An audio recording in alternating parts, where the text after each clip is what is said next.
Recording. Hi there, just on a CB500X with a Rally Raid kit stage 2 on it. People have asked me if it's any good at off-road or any better, so I thought I'd just do a quick video to let you know. Let me just get straight into it. Just going to let this van go, let him make his move so I don't confuse him. We're going to get straight into it. Second gear, let's see how it goes up here. Bit of a oh, fucking that burnt.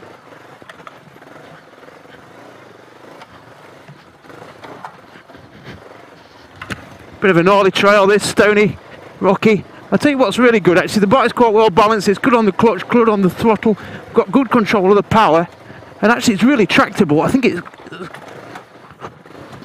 just a bit on the clutch, I'm down in first, lost a bit of momentum. It is a heavy bike, there's 209 kilos weight, I've weighed it. Made a bit of a meal of that, to be honest. I think I could have got up there a bit cleaner. It just bobbles a bit. I tried getting up here yesterday on the Guzzi V85 TT, and I've got to be honest, it didn't end very well. CRF 250 and 300 Rally, no problems at all. Himalayan, not too bad either. 500X, a little bit of a handful, got to be honest. But this is probably on the limit of what you'd realistically do on a bike like this. Oh, handful. Okay, let's have a quick look. That was tough going. Tough going. So we've got a CB500X 2018 bike, but it is a 19 model with a 19-inch front wheel as standard. So in previous models with the Rally Raid kit, you would buy the bigger wheel, or from a 17 to a 19, and combine it with a longer travel suspension. Obviously with the 19 onwards model, 2019 onwards model, all you were simply doing was replacing like for like tubeless spoke wheels for the standard cast rims, and then this has got the stage 2 fully top spec suspension, so new internals, and then attractive rear shock with an adjustable preload on the back, and then a fully adjustable piggyback, high low speed compression dampening, so quite a lot of trick suspension. I think all up about £1,400 on the suspension, 1,200 on the wheels, some guard 300 or so, or no, not 300, 200 and something. It's got a Scorpion can on it, and that's about it. So yeah, adds up a fair old amount. I think ultimately, you know, can you turn a road bike, what is fundamentally a road bike, into an off-road bike? It's always going to be difficult. I think what the Rally Raid kit always does is just make it give a bit more scope to the standard bike. It's not a complete transformation, but it just allows you to do a little bit more with the bike you've got. Is it essential? You know, arguably not. Would that come up there with the cast wheels? Yes, it would. Would it come up there with a standard suspension? I guess that's a difficult one to gauge. Maybe it wouldn't have just controlled the rock impacts or the steps quite as well as this stage 2 kit. Would I rather have been coming up there on a CRF 250 300? Yes. Would I rather have been coming up there on a Himalayan? Probably yes. Because although the two bikes weigh the same, the difference is that, so the Himalayan fully fueled is 2010 or 209, and this is 210. So very similar. I've had them on the scales at home. The difference is the Honda carries the weight quite high up, where the Himalayan carries it low. So with the Himalayan, it's almost like coming up there on a girder that's low to the ground, and propelled by a good chuggable long stroke motor. Obviously the 500cc twin in the CB is a little bit more road orientated. It's still got some good low down chug though. I was really impressed by that, and the overall balance of the bike is good. It's you know, it's a mini Africa twin, let's say that. Is that kind of gnarly stuff probably a little bit at the top end of its capabilities? Yes, but I think that's quite a common sense thing really, and I sometimes think we lose common sense when assessing a bike, because anyone in the right mind would know that a bike as big as this with twin cylinder is never going to be a proper off-road bike. Same with you know, the Guzzi that I tried to come up there yesterday on, that got knobblies on it, but at 250 kilos, as soon as those tyres get out of shape, or as soon as momentum starts taking you off course, it's very difficult to rein in a bike with such weight. Ultimately, you can't get round weight.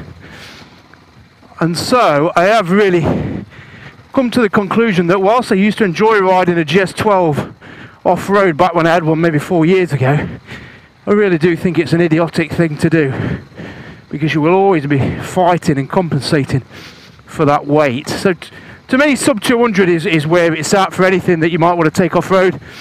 I think in regards to the 500X, and certainly with the Rally Raid kit, people are going to say, wouldn't you just buy a Tenere 700 or something like that?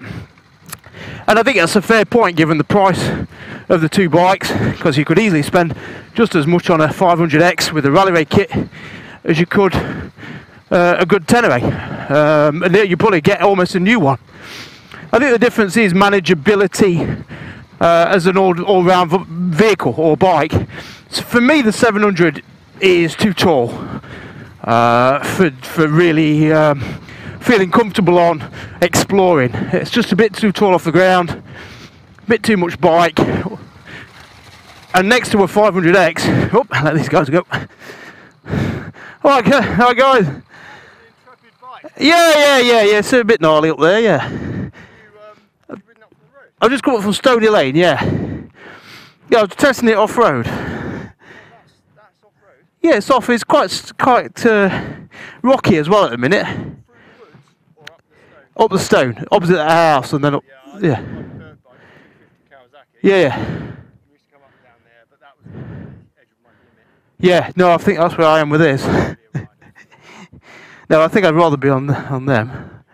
But no, just tested it really. That's all right. It came up. Put my foot down once or twice, but where you going down the woods? Yeah, I'm just going home. I live opposite the woods. So, yeah. Oh, nice. Well, you got it on your doorstep then. Yeah. So if you end up going back down. Oh, I'm not going back down. No, all right. If you bear left, do a circuit around the woods. It brings you out near the bottom. You've only got to do about 20 metres of the stony bit. Oh, okay. Oh, I know what you mean. Yeah. It's just a bit of a death trap. Yeah, coming onto the road, isn't it? Yeah. But listen, 'cause cars. Oh, I know. That's why I don't go down. No, I'm just going to go straight down, over that road, do that long road, and then out to Windmill Road, and back, so. Yeah, but a bit easier on that Windmill Road than that one down. Yeah. Alright, gents. Alright, nice one. Take it easy.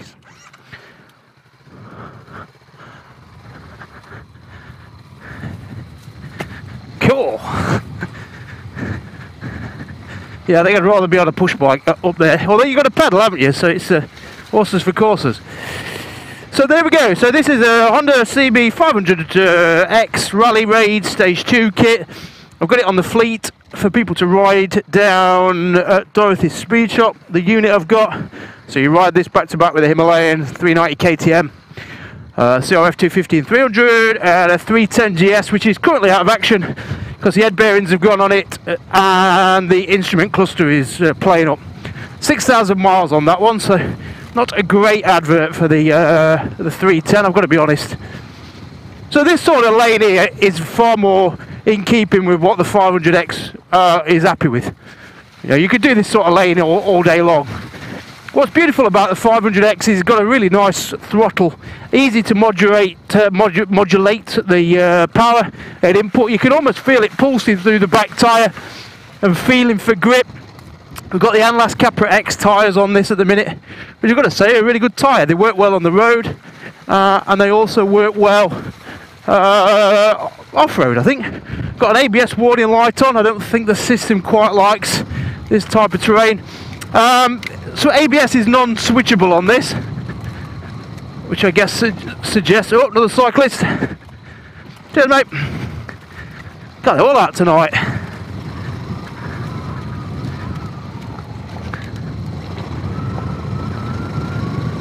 But it's definitely got some squirt to it.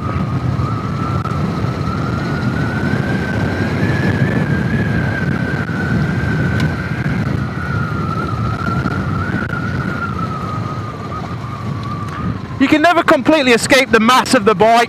You always do feel, as you get the higher speed, that you really are pushing or firing along quite a heavy weight high off the ground. And if you had to stop quick, you've got a bit of a mass to hold up or slow down.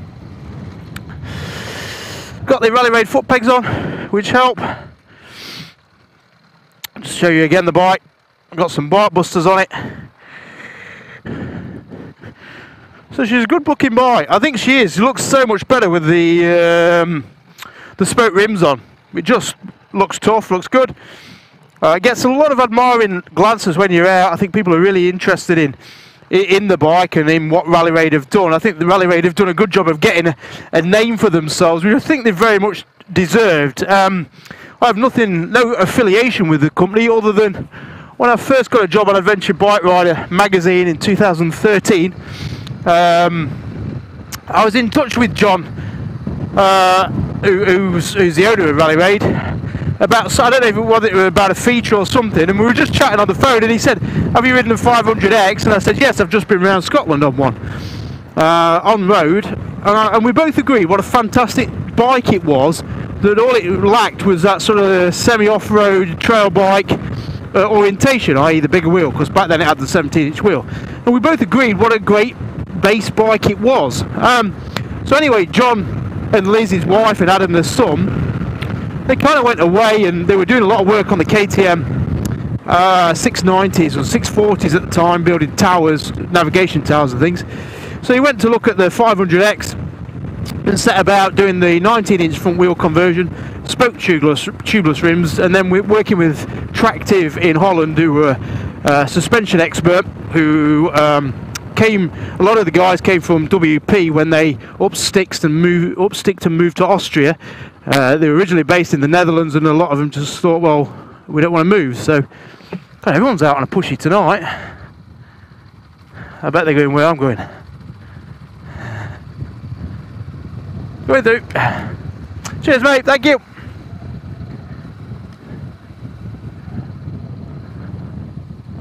Oh. Cheers, guys. Thank you. Thanks, mate. Oh, I don't think I'll go up this lane, not if there's a combine harvester going up it. No, it looks busy. No. It was on that lane the other day. I nearly ended up under the wheels of a tractor. It was coming the opposite way and I was carrying a bit too much speed on the 500X. And I had to sort of chuck it in the edge and he had to swerve off. So, yeah, just a reminder to be careful. Right, but just going back to that story with the CB500X. So John went away, did the wheels, did the suspension, and then got Jenny, a friend of theirs, to do the marketing. And I think they really showed a real good direction in what people wanted. A middleweight, moderately powered bike, not expensive to buy, which could do long distance adventure travel, which would incorporate some off-road, some rough riding, and I think that they brought quite a success out of that, really. Then they worked on the 310 GS, which is very much a transformation of that stock bike. If you ever get a chance to ride a 310 GS with the Rally Raid kit on, I really do advise it, because there must have been so much potential in that chassis that was never made the most of by BMW. They really undersold it with the suspension they put on it. So with better suspension, it's such a great off-road bike. And then obviously with the 2019 CB500X, they've carried over the tubeless wheels and everything else. I think the only downside with this bike, and with any bike wearing the broad tyre, is that once you get it on slormy mud, really wet, clayey mud, there's just no traction there. The tyres are just too broad, even with a knobbly on, to really find any purchase. And so what you'll find is you'll get a lot of lateral movement in the tyre, and it just washing out all the time. I took this bike to the Adventure Bike Rider Festival a few months back, and where you could ride it round a 20-mile off-road track. In the mornings it was very wet, and it was mud that turned very slippy, very clay-like when it was wet. And going around on this, I was having just as much trouble as the guys on the GS12s with the road tyres. It just was washing every way and which way, and you just can't keep it to sort of hold any traction. So not a great amount of fun, I've got to be honest. In comparison, I rode the Himalayan in the same conditions, and because that's got that slender 1990-21 front tyre and the 120-80-17 rear, so slimmer tyres than on these, it just cut through the mud that much better. And so, you know, these big tired bikes are great in the promotional videos, and they're great when the conditions are in their favour, but they're not universally great and can really get you unstuck. So Can you make a proper off-road bike out of something that was designed mainly to be used on the road? No. Can you make it a little bit better to broaden its appeal? Yes. And then it's for you to decide what you want. If you want to ride all off-road, get a CRF, even get a Himalayan, maybe if you want to do a bit more tarmac. If you want to combine a lot of road work with a bit of green laning or a little bit of dirt track or back road discovery route, which you're going to do in America, then the CB500X is a good bike, and certainly with the rally raid kit has easily enough potential to take you on those kind of routes. So yeah, I hope that was kind of useful. I kind of came up that stony climb maybe a couple of months ago, and I seem to remember it being a little bit easier that time then. That was a little bit dicey. I think the concern is always that you're going to drop it and break some plastics. But I think what helps with the 500X is the power's soft, and the gearing's low on this, which means you can chug and play with the throttle in first gear and it will keep going. So you don't have to rush your pace, you can pick your way through. Yesterday when I came up on tried to come up on the Motor Guzzi V85 TT with Kenda big blocks, that bike needs momentum and it doesn't have the suspension sophistication to deal with those hard, fast impacts, and so quickly gets shunted offline, and then you're in all sorts of trouble. And then the traction control on that, even though you can semi-disable that by putting it in off-road mode, it still engages when it starts to get steeper and slippier.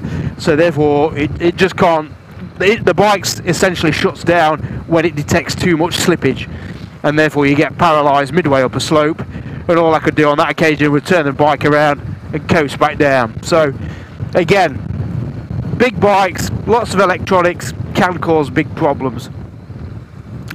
The best bike for going up there that I currently have in the stable would be a Honda CT110. The postie bike would go up there, no problems at all. And you could put a novice rider on a postie bike and they'd most likely get up there as well. So the same motto always applies. If you're new to off-roading, if you've never been off-road, if you want to enjoy your off-roading and not be intimidated by the bike, go for something small, go for something manageable, go for something that doesn't intimidate you, because there's too many people, for whatever reason, believe in, you know, the marketing, believe in the hype, believe in the peer pressure that you need the big bike to go off-roading, because they've seen it in the images and on YouTube, and it's just a hazard. The big bikes really are a hazard off-road. So that's it. We're going to head to the pub, get some food, and then test the headlights on the way back. It was actually on the way back from the pub last night. I'd not had a drink, I'd just had food. I tried that lane on the Guzzi. It was getting dusk, so poor visibility. Terrible timing really, but I thought, sod it, let's give it a go. You've got to try these things, you know. You'll only find out by trying. That's it, just passing through West Ham. Take it easy.